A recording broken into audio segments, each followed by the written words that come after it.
Shabbat Shalom, family, and greetings to the 12 tribes of the children of Israel, the true children of Israel that the world does not recognize, but yet the word of the Most High tells you who they are, and the chosen ones know who they are.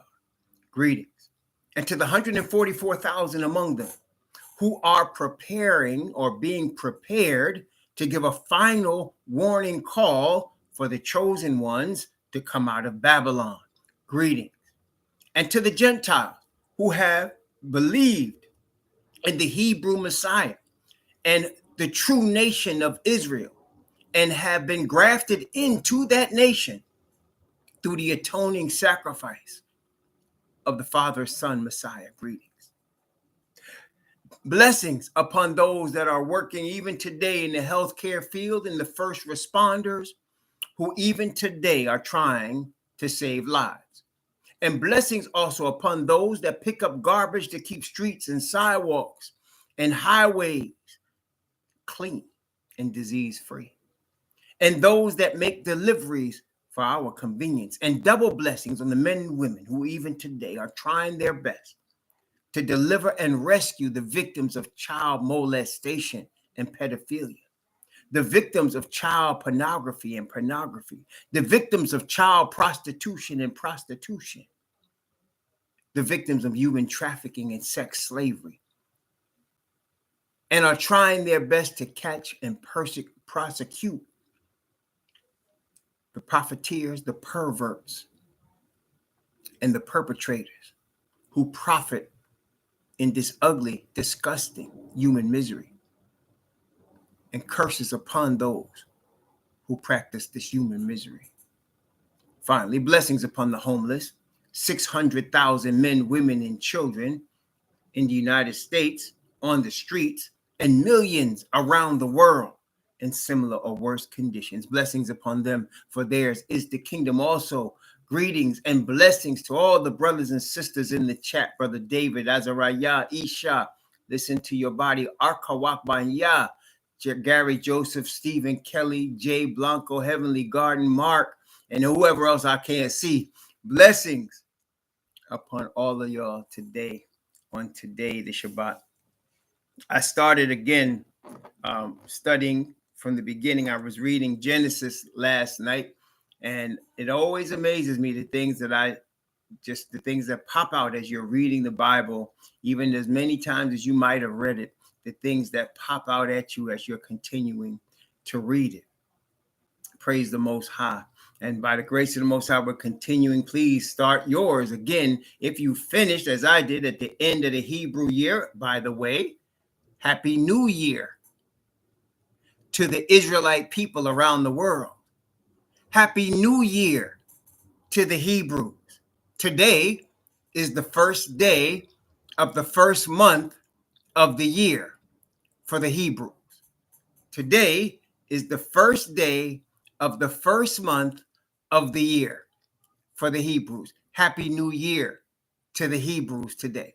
And just as if, like, I think we understand, most of the world does not recognize that this is the new year for the Hebrews, correct? Most of the world does not even recognize that this is the new year for the Hebrews. But the Hebrews know it's the new year for us. The Hebrews know we are 1 year closer to the end of this age and of this system. The Hebrews know that, but the world doesn't know that. Just like that, as that situation is, and I think you can see that, even the Ashkenazis don't talk about this as the new year. They talk about the 7th month, right? Don't they say the 7th month, what they call it, Sukkot or whatever? They call it, that's what they call the new year, the Hebrew new year. It is not. The new year is now. This is the new year. This is the time of year when the Most High told Moses, this is going to be the beginning of years for you. Abib. This is where we are right now. This is the new year. Praise the Most High. And 14 days from now, 14 days from now is the Passover. 14 days from now is the Passover. Okay? So you have actually, well, now 13 days is the Passover. The 14th day of the month is the Passover. The 15th day is the Feast of Unleavened Bread that lasts for a week. Okay, that's where we are right now. So 14 days from now will get you to what? It'll get 13 days from now, get you to the 15th day of April. Okay, 15th day of April. And the 16th day of April would be what? The Feast of Unleavened Bread. It's all one feast. Don't count it as two. It comes together. It's a package. So the Feast of Unleavened Bread, called the Passover, is in 13 days and 14 days. That's the real. See? So if you want to, have some celebration, that's now we know what time it is, right? I wish that a lot of Hebrews understood that this is the day of the new year. Also, being that it's the first day of the month, what else is it? What else do the Hebrews, let me ask y'all, what do the Hebrews celebrate in the land on the first day of every month? What do they celebrate? When we was in the land, what did our fathers celebrate on the first day of every month? What did they celebrate? It's called what? The new moon, right? The new moon. We celebrate the new moon. And the Bible says that it shall come to pass from one new moon to another, and from one Sabbath to another, shall all flesh come and worship before the Most High. Praise the Most High. That's Isaiah chapter 66. Now, as you see, we are fortunate in that today, the new moon happens to fall on the same day as the Sabbath. Praise the Most High. Happens to fall on the same day as the Sabbath. Isn't that amazing? So, but it could fall on any day depending on when the new moon is. The moon goes when it goes, right? But today we have the new year, we have the new moon, and we have the Sabbath all in the same day. Praise the Most High. Yeah. So today I say happy Sabbath. I say happy New Year, happy new moon. We have all three right here today. Praise the Most High Yah. And so you can see we don't need to go by what the world considers Easter or what the Ashkenazis look at as Passover or New Moon. We don't go by that. We don't do that. We go by this book right here. This book right here. Okay. So the spring is the new year. It is the anniversary of when our fathers were sent out of Egypt. Praise the Most High Yah. It is the anniversary month when our fathers were sent out of Egypt. Oh, happy birthday, Brother Mark. Happy birthday, Brother Mark. Brother Mark in Ireland celebrates a birthday today. Praise the Most High. So, as I said, now I want to reiterate. So, as the world does not recognize anything I just told you, they do not recognize that this is the new moon. They don't recognize this is the first day of the Hebrew year. So they will not recognize the sign of the coming overthrow of Babylon. They will not recognize it. Just as you all recognize that today is the new year, so you will also recognize the sign of the overthrow of Babylon. Today we're going to be going into Revelation chapter 14, and the sign of the overthrow will be seen. This is the thing, brothers and sisters. The soul on earth that wants to follow truth, wherever truth leads them, that's the soul that has an opportunity to be saved in Yah's kingdom. We talked last night about the liar, the father of lies, and how the entire Babylonian kingdom that we now live in, because that's what we're living in, the kingdom of Babylon. The whole Babylonian kingdom is built by the father of lies. Therefore, it is built on a lie. Y'all understand that? And because of that, the whole world is believing lies, as you and I once believed lies. before we started coming to the truth. And this now, in chapter 14 of the book of Revelation, are for the people that want truth. Now, why is truth so important? Because we are living in a situation where there is a disagreement between Asatan and Father Yah.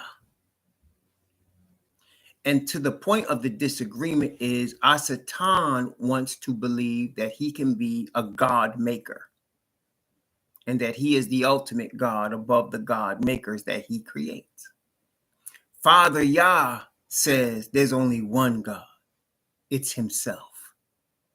And he created man upon the earth for his glory.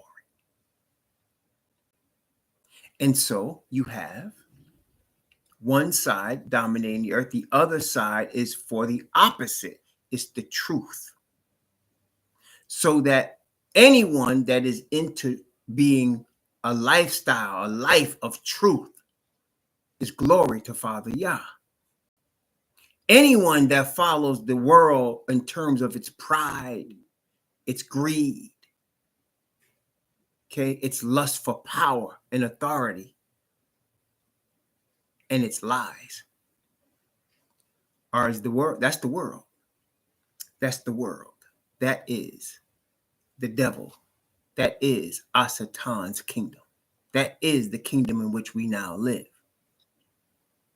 So that Yah is looking for the ones that want to honor him in truth. That's what he's looking for. And you know what? There are people that don't know who the true Hebrews are. They don't know Messiah Yahushua. They don't understand that this importance of what I just said.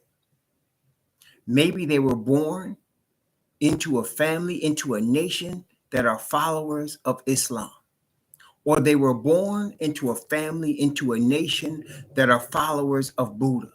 Or they were born into a family or into a nation that are followers of white Jesus or Vishnu, right? And there are places, many. The world is a big place. And there are places and nations that are so steeped into these things. So if you were to go to Afghanistan or Pakistan or Bangladesh or Turkey, the culture is based in Islam. If you were to go to Southeast Asia, in Singapore, in Thailand, in Vietnam, in Cambodia, in Laos, the culture is steeped in Buddhism. If you were in Bombay, India, the culture is steeped in Hinduism. Many nations that have been around far longer than the United States have cultures steeped in these areas. And so the people of those areas don't really know anything else or understand anything else. So that the Most High cannot judge them the way he might judge me, who have been given the gift of this book. And the awakening of who we really are. Okay? Right now, there's a nation at the southern tip of India, Sri Lanka. By and large, the people of Sri Lanka are black. I mean, not even brown, black. And they're suffering. They're suffering. Economically, they're suffering right now. Badly. As all dark people are. And they may not even know what I just said. But the Most High will judge us based on how much we want to honor who we understand to be our creator in being truthful, in living truth, in honoring truth, regardless of where it is and where it leads us. Those of us who are blessed with the present truth of the word of the Most High are to be used as lights for the earth. Just the knowledge that we've been given from this book as to who we are is power enough to change the earth. And that threat is what brought about Revelation 13 and all of the events that we saw there. But the Most High is choosing the sign that the world will not see, just like they do not see that today is the new year, the real new year. You don't have people all over the earth saying Happy New Year. But just as the Bible said, the wicked will not understand. None of the wicked will understand. The wicked will do wickedly, and none of the wicked shall understand, but the wise shall understand. Just so, none of the wicked will understand the sign of the overthrow of Babylon, but the Hebrews will understand. The sign of the overthrow of Babylon is in Revelation chapter 14, beginning at verse 1 and reading from verse 1 to around verse 5. Let's look at the sign of the overthrow of Babylon. Now, Asatan knows the sign. Oh, he knows the sign. He knows the sign very well. And he's been attacking it since we left the land. He's been attacking it, trying to stop it, trying his best to eradicate it. But what does the Most High say to that? So shall my word be that goeth forth out of my mouth. It shall not come back empty. It shall prosper in the thing whereto I sent it. I'm paraphrasing Isaiah 55. In fact, let's look at that first. Isaiah chapter 55. Isaiah 55.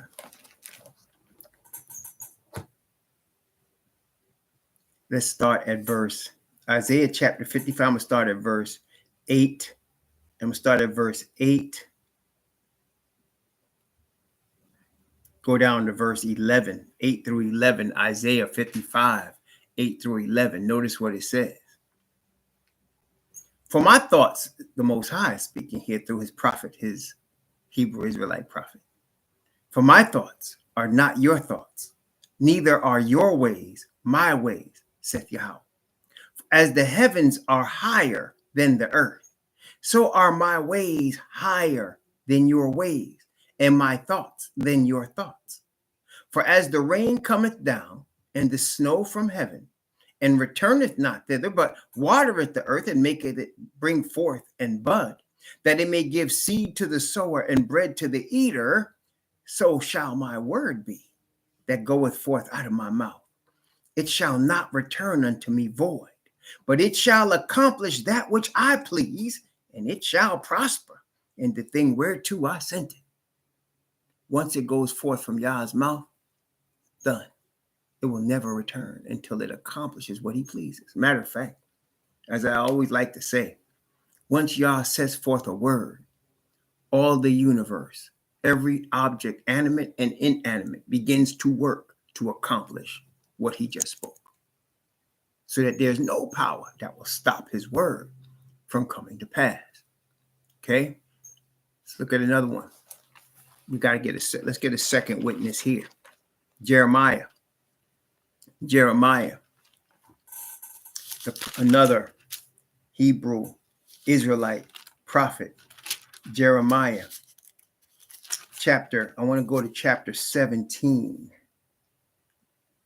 Is it 17 now?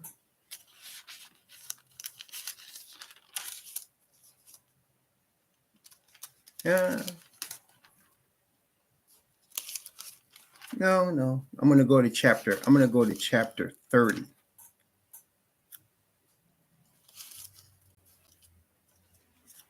Jeremiah chapter 30.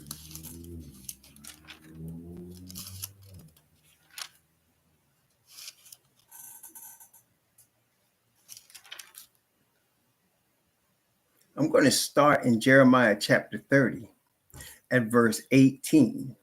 I'm going to start at verse 18, and I'm going to go from verse 18 down to verse 24. Jeremiah chapter 30, verses 18 to 34.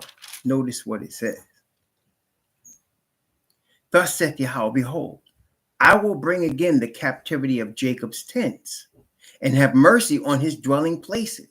And the city shall be builded upon her own heap, and the palace shall remain after the manner thereof. And out of them shall proceed thanksgiving and the voice of them that make merry. And I will multiply them, and they shall not be few. I will also glorify them, and they shall not be small. Their children also shall be as aforetime, and their congregation shall be established before me. I will punish all that oppress them.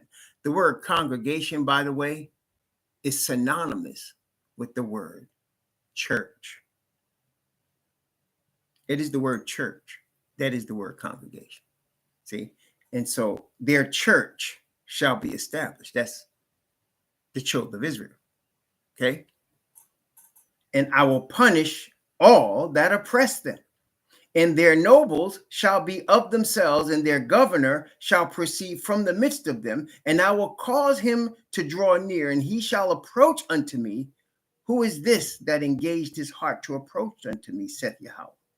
And ye shall be my people, and I will be your most high. Behold, the whirlwind of Yahweh goeth forth with fury, and the continuing whirlwind. It shall fall with pain upon the head of the wicked. The fierce anger of Yahweh shall not return until he have done it, until he have performed the intents of his heart. In the latter days, he shall consider it.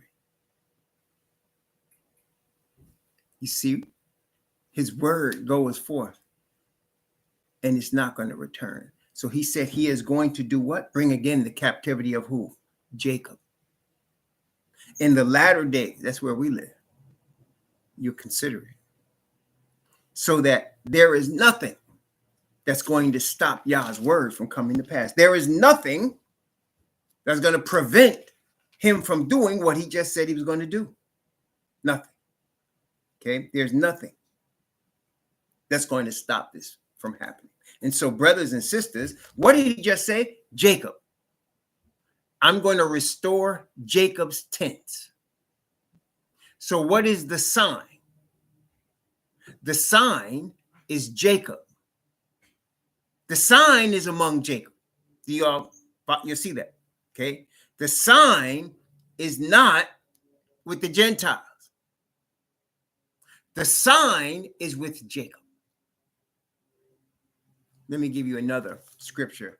In the mouth of 2 or 3 witnesses, let every word be established. So what do we just witness? We just witnessed, we came from Isaiah, right? And then the second witness was Jeremiah. Let's go back to our brother, the Levites, Moses. Let's go back to our brother in Deuteronomy chapter 30, one of my favorite ones. I wanted, when I was first being awakened, I didn't realize what was happening to me. And I found Deuteronomy 28. I was obsessed with it and didn't understand. I was wondering why I was drawn to this. This is a long time ago. It wasn't until many years later that I understood what the Most High was trying to awaken me to. But I loved it so much, I wanted to actually memorize the whole chapter 28 of Deuteronomy, and I couldn't do it. So I said, man, what else? But then when I read forward and I got to chapter 30, I said, oh my goodness, I want to memorize this. And I did. I memorized chapter 30. And again, I didn't even understand at the time why I did it. You ask my wife, I would say, this is when we were still in the Christian church. And I would say, Deuteronomy is my favorite book. Why? I said, man, I don't know what it is. But now I know, right? But look at Deuteronomy chapter 30. I'm going to read Deuteronomy chapter 30 from verses 1 to 10. Deuteronomy chapter 30. Here is the sign. Again, the Hebrews will see the sign. The world will not see the sign. Okay, Deuteronomy chapter 30, verses 1 to 10. Watch the sign. Here it is. And it shall come to pass, that's Moses speaking to Israel about the future. it shall come to pass, when all these things are come upon thee, thee being Israel, the blessing and the curse which I have set before thee, that's chapter 28. He's referring to chapter 28, because in 28 was blessings and curses, which I have set before thee, and thou shalt call them to mind. The blessings and curses will come to your mind. Among all the nations, whither Yahweh thy Most High have driven thee, among the nations, that is, the Gentiles. Among all of the areas of the Gentiles where we dwell, something shall come to our mind about the blessing and curses that came upon us. Does that sound familiar to y'all? Some of y'all experiencing that? And thou shalt return unto Yahweh thy Most High, and shalt obey his voice, according to all that I command thee this day, thou and thy children, with all thy heart and with all thy soul. You see, brethren, we are the children. We're the children. See, we're the children of those Israelites that he was speaking to in the latter days. We are the children. Okay. That then, what happens next? That then Yahweh thy Most High will what? Turn thy captivity and have compassion upon thee, and will return and gather thee from all the nations where the Yahweh thy Most High have scattered thee. If any of thine be driven out into the outmost parts of heaven, from thence will Yahweh thy Most High gather thee, and from thence will he fetch thee. And Yahweh thy Most High will bring thee into the land which thy fathers possessed, and thou shalt possess it. And he will do thee good and multiply thee above thy fathers. And Yahweh thy Most High will circumcise thy heart and the heart of thy seed, to love Yahweh thy Most High with all thy heart and with all thy soul, that thou mayest live. And Yahweh thy Most High will put all these curses upon thine enemies and on them that hate thee, which persecuted thee. And thou shalt return and obey the voice of Yahweh, and do all his commandments, which I command thee this day. And Yahweh thy Most High will make thee plenteous in every work of thy hand, in the fruit of thy body, and in the fruit of thy cattle, in the fruit of thy land, for good. For Yahweh will again rejoice over thee for good, as he rejoiced over thy fathers, if thou shalt hearken unto the voice of Yahweh thy Most High, to keep his commandments, his statutes, which are written in this book of the law, that is the book of Deuteronomy. And if thou turn unto Yahweh thy Most High with all thine heart, with all thy soul, praise the Most High. So this is about the awakening of Jacob, whose name was changed to Israel, the true Israelite people. And it describes right there what happened to us. We got cursed. We were scattered and driven among the Gentiles. And while we're in that position of captivity, we call on Yah. And we call on Yah and come back to obedience to him. And in response, he turns the captivity. That is the coming of Messiah's kingdom. Now, the sign then, as we understand now from 3 witnesses, is the Israelite awakening. And as I said, most of the people of the planet Earth right now don't recognize what we just acknowledged. This is the new year. This is the new year that we're in right now. We know, they don't know. Just like that, we know there's an awakening among Judah and Israel. There's an awakening, and it's starting with Judah. And the Levites are being brought forth to teach the word to Israel and Judah. And they understand what they're hearing. Not why? Because we're smart. No. Because we're called. Because we're ordained to be Yah's chosen.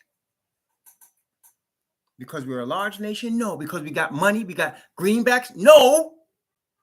Because we have an eternal spirit talking to us that wants to dwell in us according to the promise of the Father.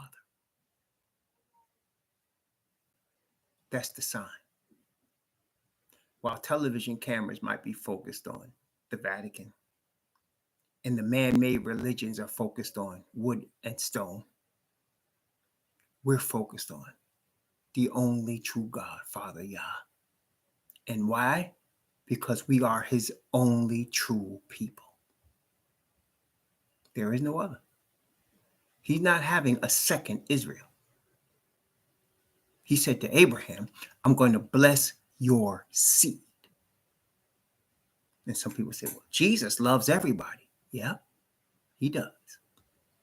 Those that belong to him and that belong to his Father. Every one of those he loves. He doesn't love all people. Otherwise, there'd be no lost people. But there are going to be lost people. And what we need to understand, if you want to be really honest about Jesus, is Jesus is an Israelite, a Hebrew Israelite of the tribe of Judah. Why do you think Father went through the trouble of telling you that? Because you can cast it aside and make him European and create a whole nother religion from it? Is that why he went through the trouble of letting you know that the Messiah is a lion of the tribe of Judah, of the seed of Abraham, Isaac, and Jacob? Did he make you see all that for you to just cast it aside? No. The chosen ones are of the 12 tribes. You understand? And so the sign is among us. And so what is happening among us in this awakening? Well, Deuteronomy told us that we're going to be worshiping gods of wood and stone, right, in our enemy's land. And so the awakening, we just read it, you're going to return to Yah. That's the sign. When you start to see Israel returning to their God, that's the sign. And that in itself, again, is a miracle. Why? We talked about the earth being built, this whole system that we're in. Every nation on planet Earth is in the Babylonian system. You know how? We talked about it. You know about colonialism, imperialism, what even the world calls war for regime changes. That's Babylon. The banking system, that's Babylon. We're all in it. All nations are in it. And so that's why the whole thing is built on a lie. Built on a lie. The awakening of the Hebrews. It's almost like, it's a sign like this. I like to bring this up because it's a tremendous object lesson. In Thailand, I don't know, I guess it was 20 years ago, there was a tsunami that hit a coast in Thailand. I think it's called Phuket. And before the tsunami hit, what had happened, there was an earthquake in the ocean. It was in the ocean. And at that time, people didn't know what happened. The earthquake had happened under the water in the ocean, deep under the water. But it was a powerful earthquake enough so that it caused the water to rise up and start heading toward the land. When the earthquake hit, you started seeing the animals head for the hills. And nobody knew what was going on. The animals were heading for the hills, and those that were in cages were going crazy, wanting to get loose. And the ones that were loose started heading toward the hills. And then the water started to hit ground, and 250,000 people were affected. Many of them died, drowned because of the tsunami. Okay. Just like those animals started heading for the hills because they saw the sign that something was coming. the 144,000 and the children of Israel will be heading toward Father Yah because he's called them, because something is coming. And just as the people in those houses saw the reaction of the animals, but didn't understand what was going on, the awakening that's now taking place, people will see that there's a movement going forward, but not understand what's going on. Okay? And that's what's going on now. The movement is about truth. It's not about nationalism. Nationalism is you're proud of your nation and you just want your nation to be more above all other nations. That's not what this is about. It's about truth. It's about truth to the only true God and obedience to him and his people who have been downtrodden, who have been underfoot, who have been the tail and not the head. It's about him showing through them the power of his grace, the power of his redemption, the power of his word. And so the sign in Revelation chapter 14, beginning at verse 1. Revelation chapter 14, beginning at verse 1. Let's read from verse 1 down to verse 5, Revelation chapter 14. We're going to skip ahead a little bit to chapter 19 because I got to show you some things there, but we're going to come back, to 19 in more detail, of course, when we get to that point. But right now, Revelation chapter 14, from verse 1 to verse 5. Notice what it says. And I looked, and lo, a lamb stood on the Mount Zion, and with him 144,000, having his father's name written in their foreheads. And I heard a voice from heaven, as the voice of many waters, and as the voice of a great thunder. And I heard the voice of harpers harping with their harps. And they sung, as it were, a new song before the throne and before the four beasts and the elders. And no man could learn that song but the 144,000, which were redeemed from the earth. These are they which were not defiled with women, for they are virgins.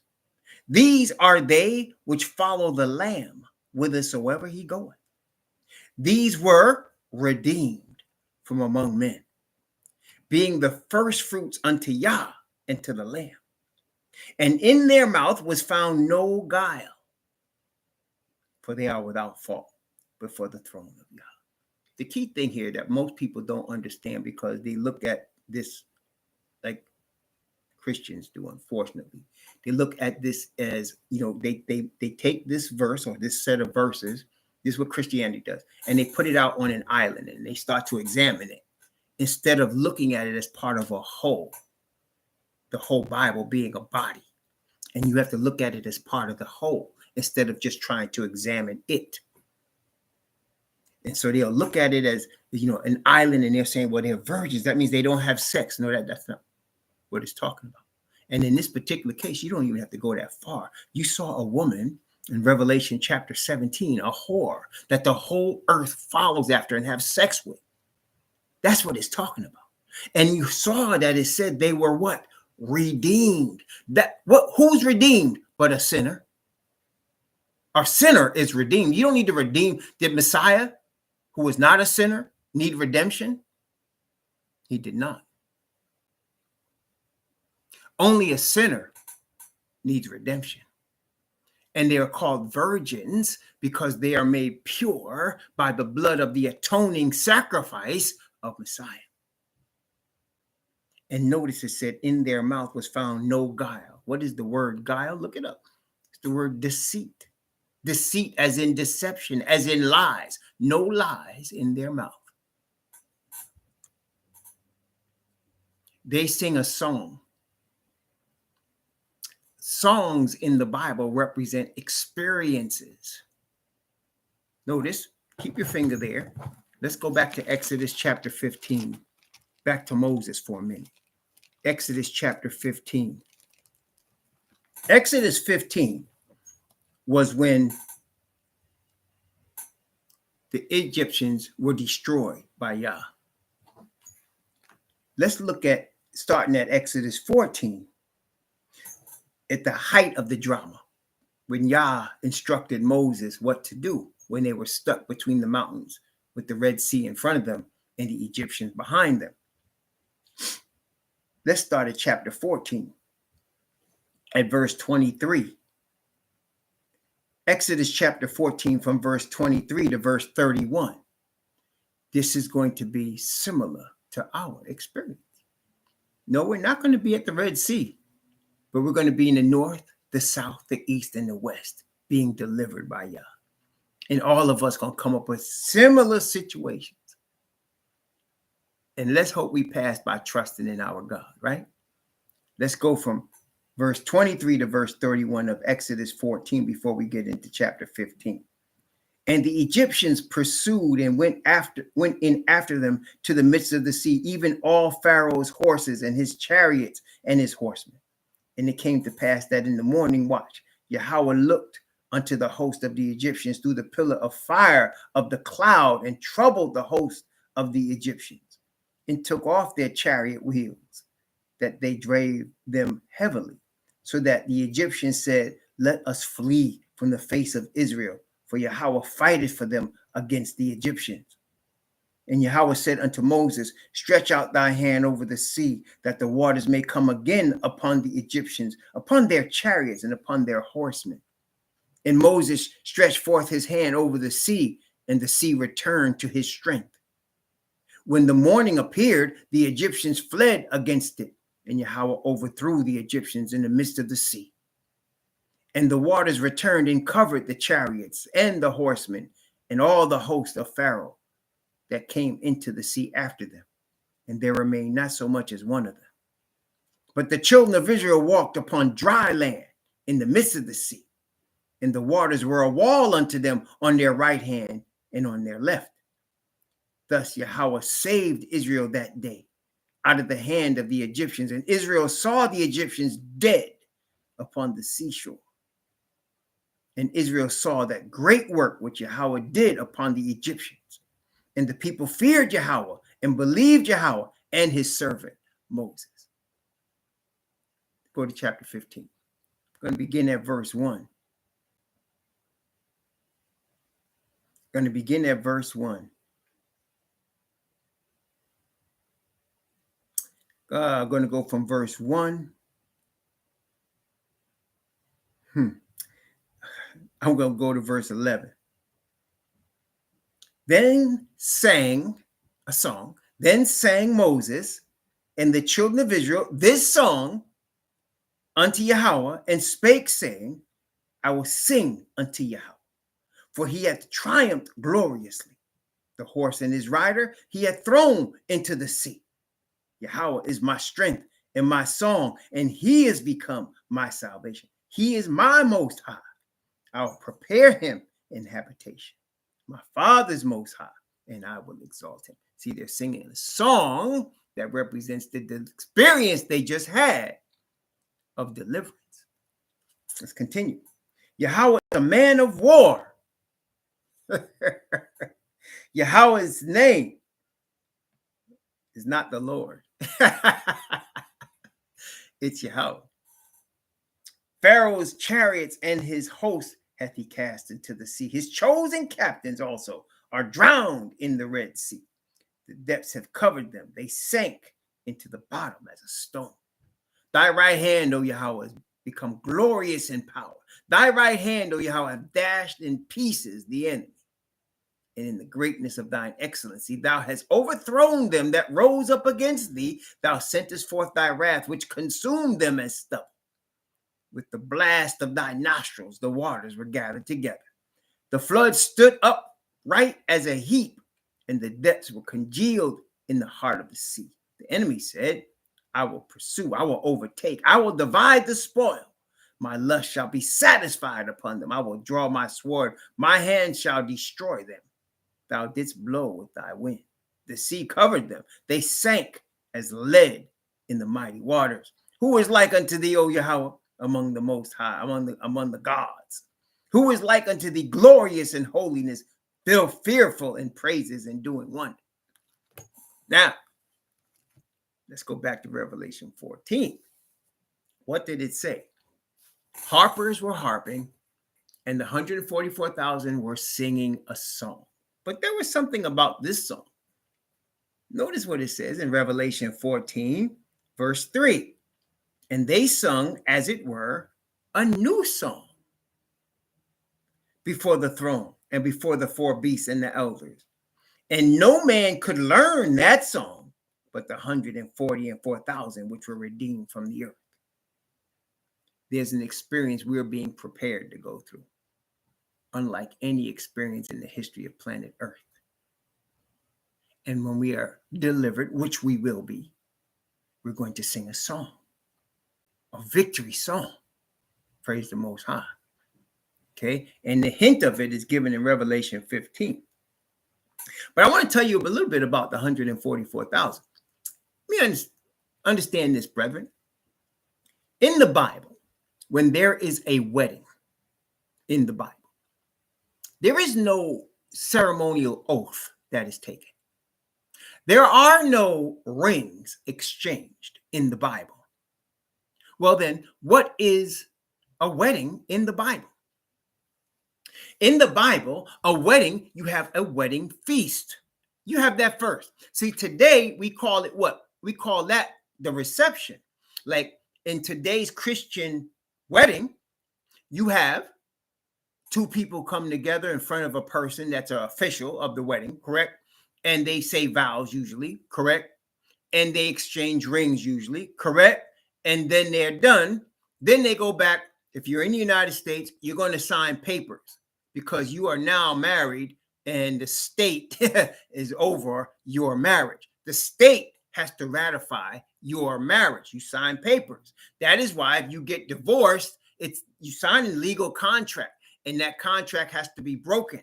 And then that costs you a lot of money. If you ever gone through it, you know what I'm talking about. Fortunately, I've never had. But that's not biblical. That's not biblical. In the Bible, they have a wedding feast first. The families involved on both sides have a feast celebrating the coming together of these two individuals, a man and a woman. Not a homosexual, not a lesbian, not a trans. It's the coming together of a man and a woman. At the end of the celebration, however long it lasts, sometimes it could last for days, but however long the celebration lasts, the man and the woman are being witnessed going together into some sort of abode. It could be a tent, it could be a house, whatever it is. That witness among all the people are saying, this is man and wife, because he and her are going to make love. They're going to have sex. And that makes her his wife. And that makes him her husband. Now, I know that sounds weird today, doesn't it?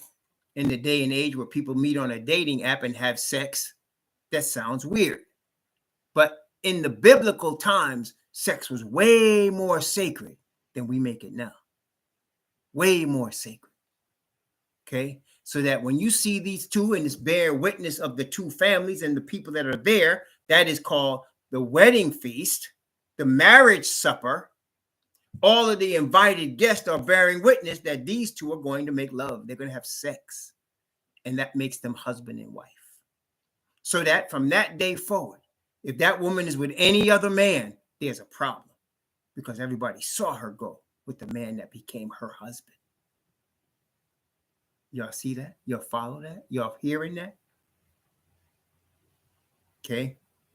That's how a marriage is in the Bible. So you have the invited guest.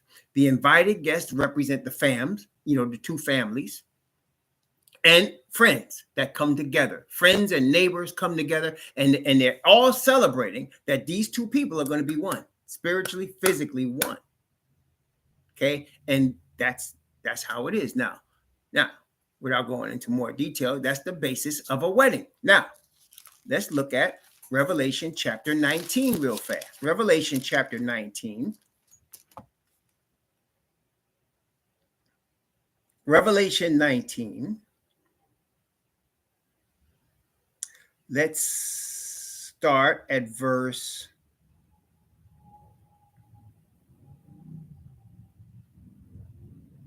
I'm going to read from verse 5. I'm going to read from verse 5 down to verse 9. Are you ready? Revelation chapter 19 from 5 to 9. And a voice came out of the throne saying, Praise our Most High, all ye his servants, and ye that fear him, small and great. And I heard, as it were, the voice of a great multitude, and as the voice of many waters, and as the voice of mighty thundering, saying, Hallelujah, for the Most High Yahweh omnipotent reigneth. Watch verse 7. Let us be glad and rejoice and give honor to him, for the marriage of the Lamb is come, and his wife hath made herself ready. And to her was granted that she should be arrayed in fine linen, clean and white, for the fine linen is the righteousness of saints. Now watch verse 9. And he said unto me, Write, watch, blessed are they which are called unto the marriage supper of the Lamb. And he said, These unto me, these are the true sayings of Yah. So you have the guests that are called to the marriage supper. So now you have three parties, really, right? You have the two people that are getting married. You have the guests that are called to the marriage supper, and you have Father. Okay? The guests include angels. Everybody's guests. So now, that means you have the guests that are called, they're obviously redeemed, but you have a specific guest that's more than a guest, the bride. Y'all seeing that? So you got to have a groom and a bride. It's the marriage supper of the Lamb. So the Lamb is obviously the groom, and he has a bride. It's not all the redeemed, because it said, Blessed are they that are called to the marriage supper. So you have guests, and you have a bride. Are you following that so far? So you have a bride and you have guests. And the bride is covered in fine linen, clean and white. In Israel, who wore white linen? In Israel, who were the only people that had to wear white linen? Not white cotton, not white wool, white linen. That's correct. It was the priests. They're the Levites, priests, the only ones. Now, wait a minute. What role do the Levite priests play in the last days of Earth's history? Among the 12 tribes? What are they? Right? They are who? What's another term for those people that are among the 12 tribes as priests, representing the 12 tribes? That's the 144,000. So you have the 144,000 as the bride of the Messiah. And then you have all of the people that are redeemed as what? The guests of the marriage supper of the Lamb. Does that make sense, y'all? So you have the guests of the marriage supper of the Lamb, which are all the redeemed, and you have the 144,000 among them who are the bride. That is why when we looked at Revelation chapter 3, and let's go back to Revelation chapter 3. When you go back to Revelation chapter 3 and you look at Philadelphia and look at the promise to Philadelphia in the sixth church, and we also saw something in the sixth seal, and we also saw something in the sixth trumpet. The 3 sixes answer to the 3 sixes of the beast, the dragon, and the false prophet. Revelation chapter 3. Let's look at verse 12. This is the promise to the people in the sixth church. Notice what it says. To him that overcometh will I make a pillar in the temple of my Most High, and he shall go no more out. And I will write upon him the name of my Most High, and the name of the city of my Most High, which is New Jerusalem, which cometh down out of heaven from my Most High. And I will write upon him my new name. When a bride gets married, what do they marry into? The family of the groom. That is usually signified by taking on the family name of the groom. Does that make sense? Also, it said the name of the father is going to be on them. Not going to be a tattoo. It's in the spirit. It's in spirit of righteousness. And the 144,000 have what? The father's name in their foreheads. And if we're Levite priests, where do they dwell? Inside the temple. He said they shall go no more out. They're going to be pillars, fixtures in Yah's temple. Okay? Not everybody's that. That's for the Levites. So we can understand now the 144,000 are the bride. And all the people with them are the guests to the wedding. And what is the house they go into? The temple. Is Messiah having sex with them? No. He's connecting with them in the spirit. In Yah's temple among Father Yah. And all the guests realize they go into the temple. These are pillars in Yah's temple. And they're closely connected with the New Jerusalem because that is the capital city of Yahweh and of his son Messiah, who has the kingdom of this earth as his. You're following it? That's why you see them with the Lamb on Mount Zion. Notice, go back to Revelation 14 again. Revelation 14. Let's look at verse 1. And I looked, and lo, a lamb stood on the Mount Zion, and with him 144,000, having his father's name written in their foreheads. Remember what we said before. In Revelation 13, you saw the finished work of the devil and his kingdom of lies as outlined in the beast, with the crowns on their horns.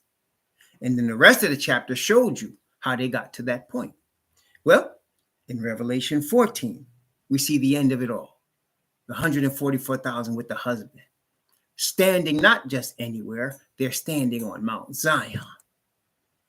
The rest of the chapter shows you how they got there.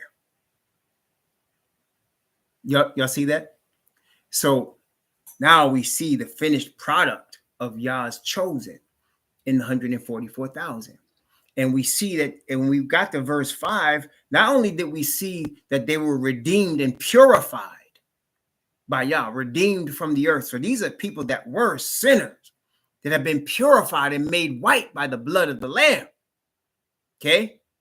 Not only that, but we see that they are going through an experience unlike anybody else on planet Earth. Why? Because what we're dealing with now is the time of trouble such as ever was since there was a nation. The Most High in his mercy, he told the 12 disciples, he said, I have many things to say unto you, but you won't be able to bear them now. But in the future, you'll learn, right? So he did not reveal to all the disciples at that moment what they were going to have to deal with.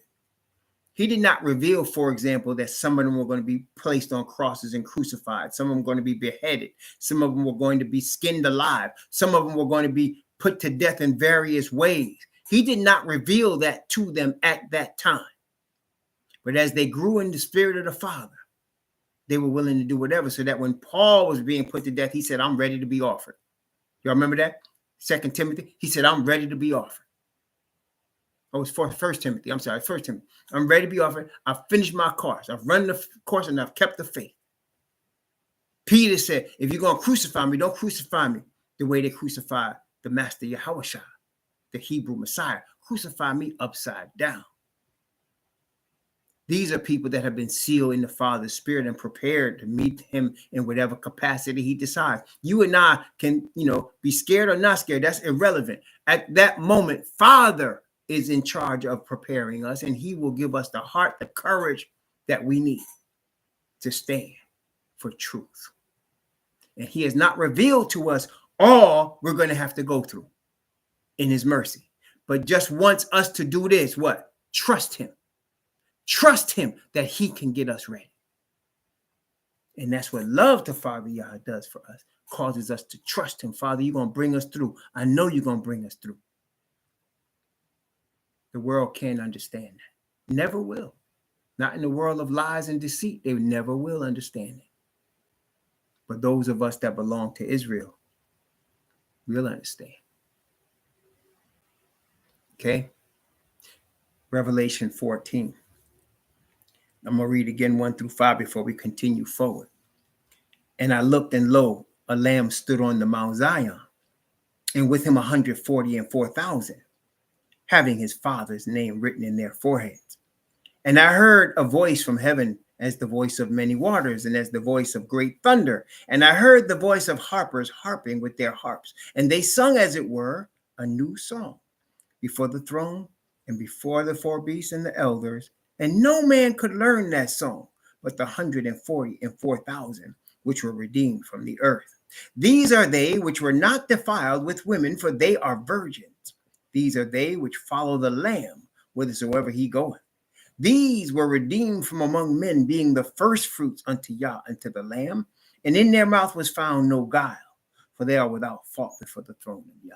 See, for us to be without fault means Father has cleansed us from all our sin. And when he cleanses from all our sin and seal us with his spirit, we are now prepared for whatever Father wants us to deal with. And there is nothing Satan can do to stop us from fulfilling Father's will. Nothing. Nothing at all. Oh, he's going to try, and he's going to bring forth a lot of stuff. You're going to see it. You're already starting to see it. But remember what the word said. His word that goeth forth out of his mouth shall not return unto him void. Remember that. It will accomplish that which he pleases, and it will prosper in the thing whereto he sent it. The word of the Most High, brothers. Please read your Bible. Know these promises for yourself and trust in them with all your heart. What does it say? Proverbs 3, 5, and 6. Trust in Yahweh with all thy heart, and lean not to thine own understanding. In all thy ways acknowledge him, and he will direct thy paths. Praise the Most High. That's some powerful advice right there. That's some powerful advice right there. That's some powerful advice. Praise the Most High. And among the people of the earth, nobody will understand like a Hebrew will understand. Nobody will. Not because for nothing, but because we are Yah's chosen. We are ordained to walk in this word. And the Gentiles that come among us are also amazed when they see it. Praise the Most High. Praise the Most High. So we see this. So the character of Satan's beast is a deceiver, a liar. By craft, they deceive people. The lamb-like beast deceiveth them that dwell on the earth by the means of those miracles which he did in the power and the sight of the beast. It's all based on worship and deception and lies versus Father Yah's character imprinted in the forehead versus no guile in their mouth, truth, versus an experience with the Father and the Lamb that nobody will understand but them. See the difference? You see the contrast here between the two sides? Now, Revelation chapter 14, verse 6. Revelation 14, verse 6, actually verse 6 and 7. Revelation 14, verse 6 and 7. And I saw another angel fly in the midst of heaven, having the everlasting gospel to preach unto them that dwell on the earth, and to every nation and kindred and tongue and people, saying with a loud voice, fear Yahweh and give glory to him, for the hour of his judgment is come, and worship him that made heaven and earth and the sea and the fountains of waters. Okay, lot here. This message is to be given by the 144,000. It's to be given by the 144,000 to the people Yah is calling out of Babylon. He is calling out of Babylon his chosen and those that will cling to the skirts of his chosen. Who do I mean by that? Zechariah. Praise Yah for his word. Praise Yah for his word. I just have to say that. Praise him for his word. Zechariah chapter 8. Zechariah chapter 8, verses 20 down to verse 23. Zechariah chapter 8, verse 20 to 23. Notice what it says here. Thus saith Yahweh of hosts, it shall yet come to pass that there shall come people and inhabitants of many cities. And the inhabitants of one city shall go to another, saying, let us go speedily to pray before Yahweh and to seek Yahweh of hosts. I will go also. Yea, many people and strong nations shall come to seek Yahweh of hosts in Jerusalem and to pray before Yahweh. Thus saith Yahweh of hosts, in those days it shall come to pass that 10 men shall take hold out of all the languages of the nations, even shall take hold of the skirt of him that is a Jew, saying, we will go with you, for we have heard that Yahweh is with you. Now, you have to understand, they use the word Jew very rarely in the Bible. And this is one of those times, especially in the Old Testament. But this is one of those times because why? At this time, we were in captivity. Zechariah was a prophet at the time of the captivity. We were in captivity that started with Babylon, went to Medes and the Persians. Okay? And so while they were in captivity and about to go back to the land, this is what he says is going to happen.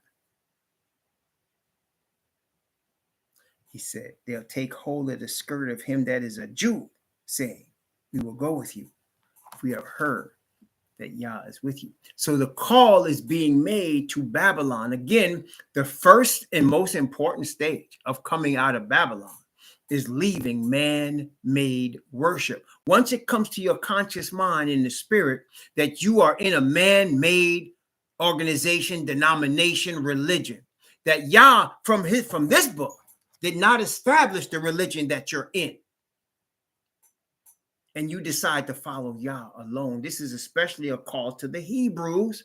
But as we just saw, Gentiles that recognize what's going on and see the sign, they'll come with you.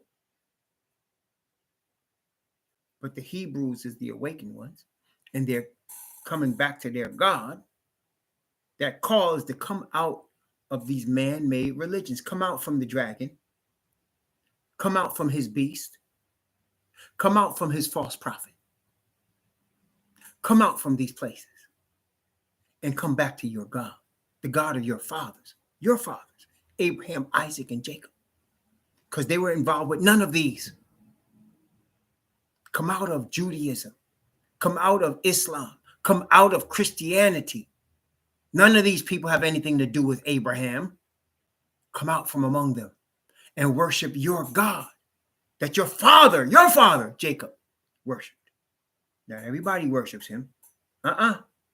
He said to us, to our fathers, I am the Lord thy God, which brought thee out of the land of Egypt, out of the house of bondage. Thou shalt have no other gods before me. There is no other God to Israel but that one. Yahweh is his name. Some people say Yahuwah. I'm not going to argue with y'all about that. Some people go and get online and say, well, how are you learn Hebrew? Your Hebrew's off. Let me tell you something honestly and truly, brothers and sisters. Nobody on planet Earth knows proper Hebrew. Nobody. It's been perverted and changed. And that's why I say, whatever the Hebrews are convicted, y'all teach what y'all learn, what y'all know. Because that's the closest anybody's going to get to any Hebrew. The Bible tells us in Zephaniah that when we are redeemed and brought to the kingdom, he's going to bring back to us a pure language. That's when we'll all know the right way to speak. If it's the language of his chosen here, I would have to think it's the language of heaven. I would also have to think, Brother Hines, it was the original language of Adam. He spoke in some language. I would have to think it's the original language, right? So nobody, don't let nobody tell you you're speaking the wrong Hebrew. Oh, come on now. There's no person on planet Earth that speaks proper Hebrew. I don't care where they come from. It's been perverted. Just like our history has been perverted. Just like Gentiles have taken over, tried to claim that they're in our tents. What you think happened to the words of the true language? It's been perverted. Don't let anybody tell you otherwise. The closest we're going to get is when you and I, as Hebrews, we look at these words that were written by Ashkenazis and we get convicted of how to really say it, brothers and sisters. We're the closest thing going to come to the true Hebrew.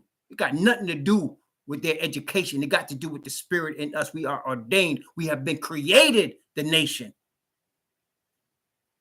to worship the only true God and to lead this earth in the truth. Okay? So everybody come on and say, well, where you get this Hebrew from? I got it from the spirit. That's what I tell them. I got it from the spirit. And I ain't going to argue with you about it. So I get Yahweh and Yahweh Shah. That's my conviction. You convicted as you will. I'm not going to force my conviction on you. I'm going to just tell you where I got it from. I looked at the ancient Hebrew that was, or not the ancient, but I looked at the Hebrew that was in the Strong's Concordance, and I looked at that spirit, and I said, and I was praying to the Most High, how you want me to say your name, Father? Then I caught Yahweh Shah. And Yahweh, that's how I caught it. I asked him, okay? Because I know when I was awakened, I was one of his blood children. And man, that feeling is, I mean, nobody can appreciate that but those of us that have received it because of where we know we come from, right? I mean, you start understanding Messiah is your cousin. That tickles me every time, man. But it's true, isn't it? If most of us, especially in the Americas that have been scattered over the Caribbean, right? You coming from Judah. And that's your cousin. You understand? That's your cousin. Father Yah's son is your cousin. There's nothing like that. And that's why Asatan wants to fight us so hard, you know, against that truth. But that's all right. That's what I'm saying. I don't need to argue with somebody about what true Hebrew is or whatever. I go with the conviction of the spirit as I have read through his word. And that's the main thing, brothers and sisters. Most of the people that will argue with you have never even one time read the Bible. Just remember that. And when they come back, and I always ask them, I said, come on, so how long did it take you when you started in Genesis chapter 1, verse 1 and finished in Revelation 22, 21? Well, you know, that's not important. And then I know I ain't got to listen to you nor talk to you anymore. Go back and read it and then come back and we'll talk about whatever you want to talk about.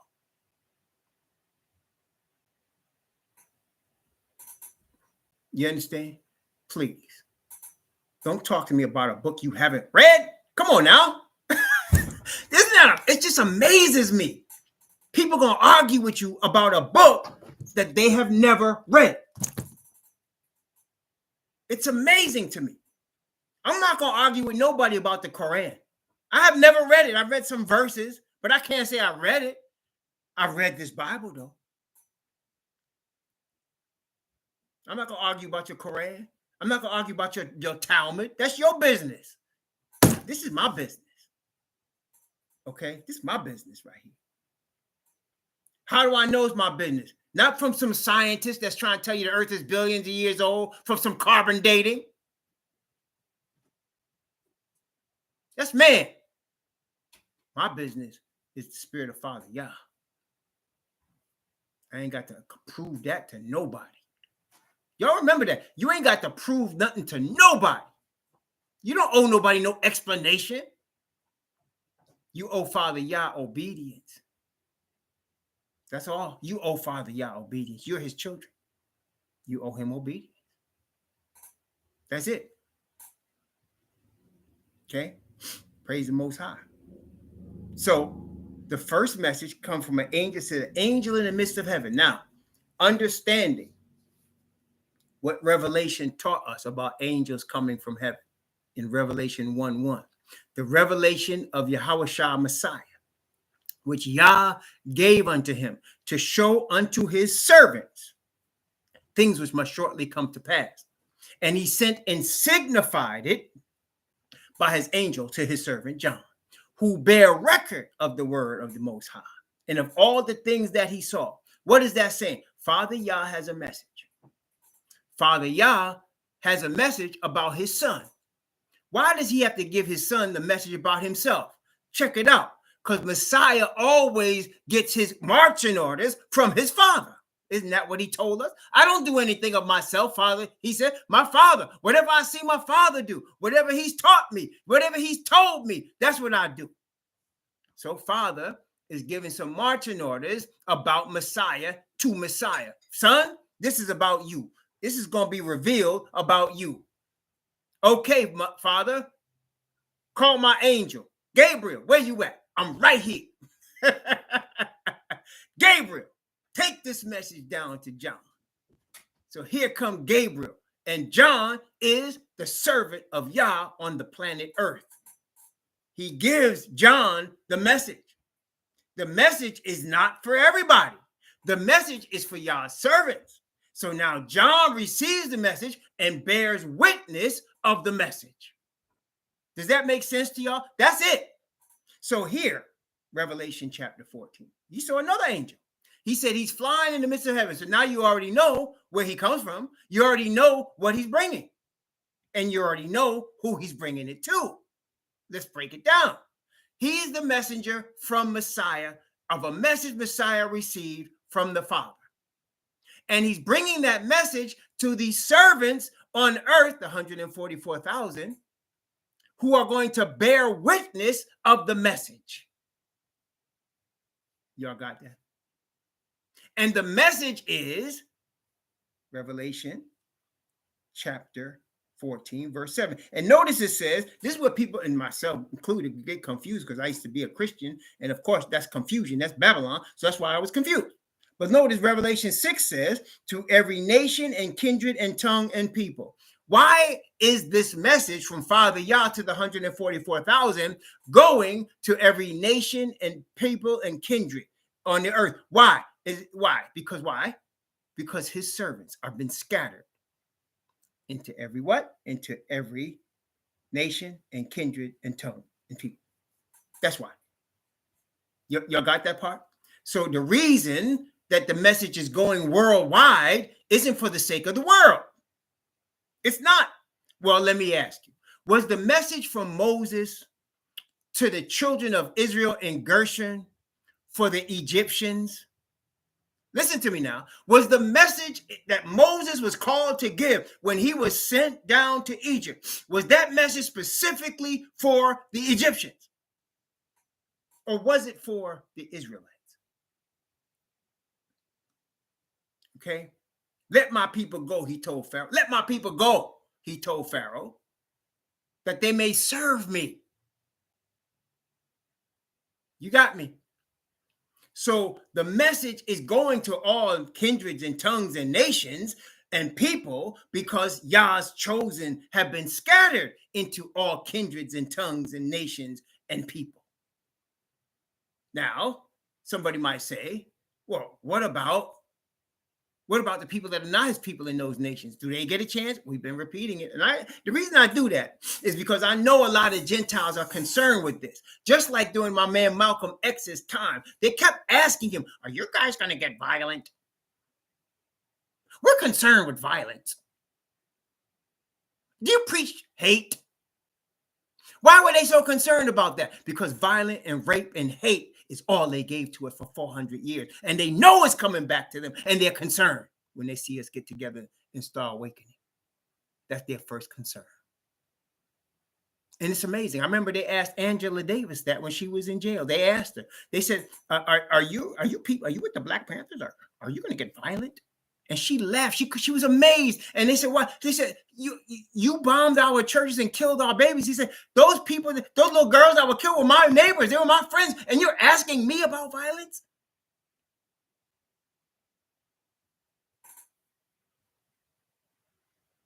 Well, after all these centuries of false salvation and man-made religions, the people want to know, are we going to be saved? And we just read Zechariah, did we not?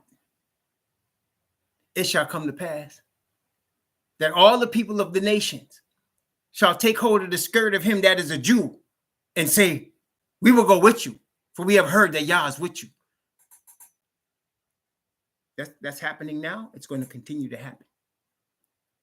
It's going to continue to happen.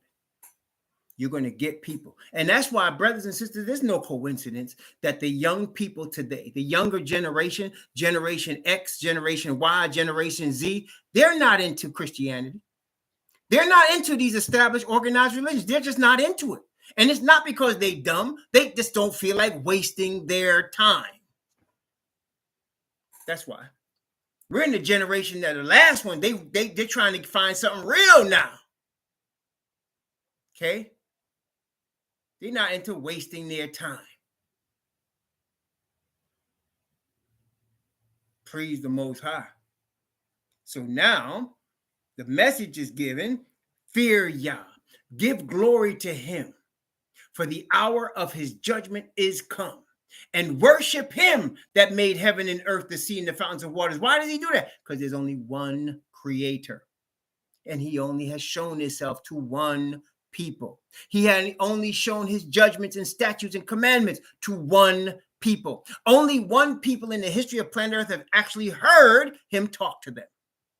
No other people has ever heard him talk to them.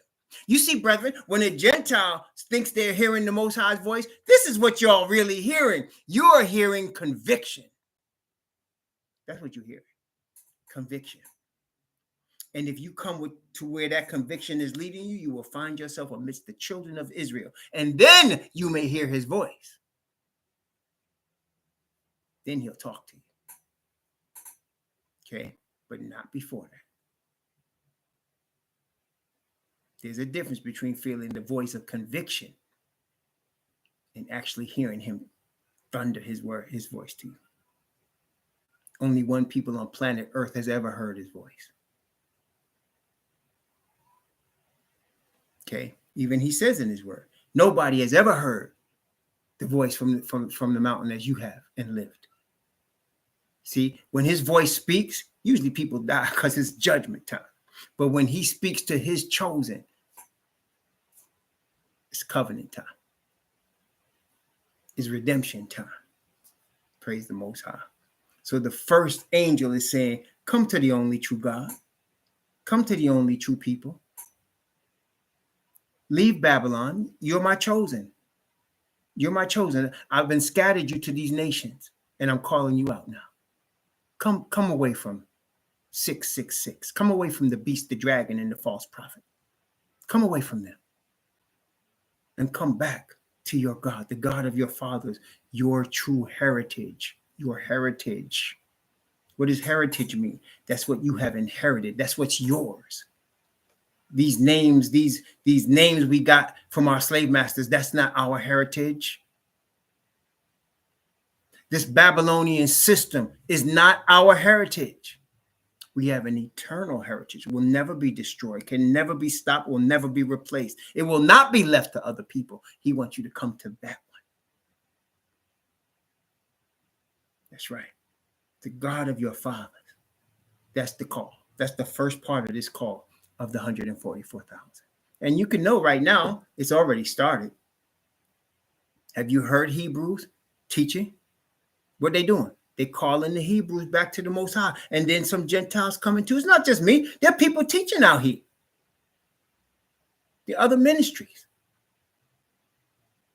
It's no exaggeration. It's no coincidence. It's happening. It's already started. It's going to get louder as the pressure gets turned up. It ain't turned up yet. But when it gets turned up, the cry is going to get louder. Okay? Praise the Most High. I'm going to stop here and take a break for now. Praise the Most High, Yah. But yeah, Let's stop here. We got another part of Revelation 14 to read. But as you saw, as always, we have to give a good background so that those of you following this closely will have a clear understanding of what we're dealing with here. Okay, I get many people that come on these things and they're listening for 10 minutes, 15 minutes. Then they have questions about stuff that is explained in the video, or they want to argue about something that they've only listened to part of the video. Sort of like when they only read part of the Bible and want to argue with you about. And so I'll say something like, please go back and look at the video. Please go back and look at it carefully. And I tell you, please read your Bible. Read all the scriptures that I gave today. Read more than that. Read the whole scripture. Read the whole thing. Get the whole context. Okay?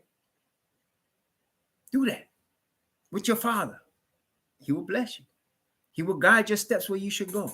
He will never lead you wrong. He cannot lead you wrong because he's righteous in everything he does. Do you believe that about your Father? Do you believe that about him? That's important. You can't please Yah unless you believe that he is. And if we want to please him and give him honor and glory, praise the Most High. Believe that he is all righteous. All righteous. Cannot lie. Cannot make a mistake. Does not call you for you to be finished. Calls you for you to begin. Praise the Most High.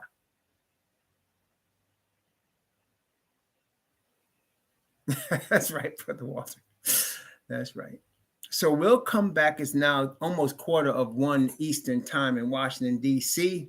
We're going to come back at 1:15, about half an hour from now, and return to Revelation 14 by the grace of the Most High. But even if we don't see you again, by his grace, the Most High bless us. We will have it on video so you can review it if you don't get a chance to come back today. But if you come back, we'll see you then in half an hour. May the Most High bless you and keep you. May he cause his face to shine upon you and be gracious unto you. And may he lift up his countenance upon you and give you peace. Shalom, brethren.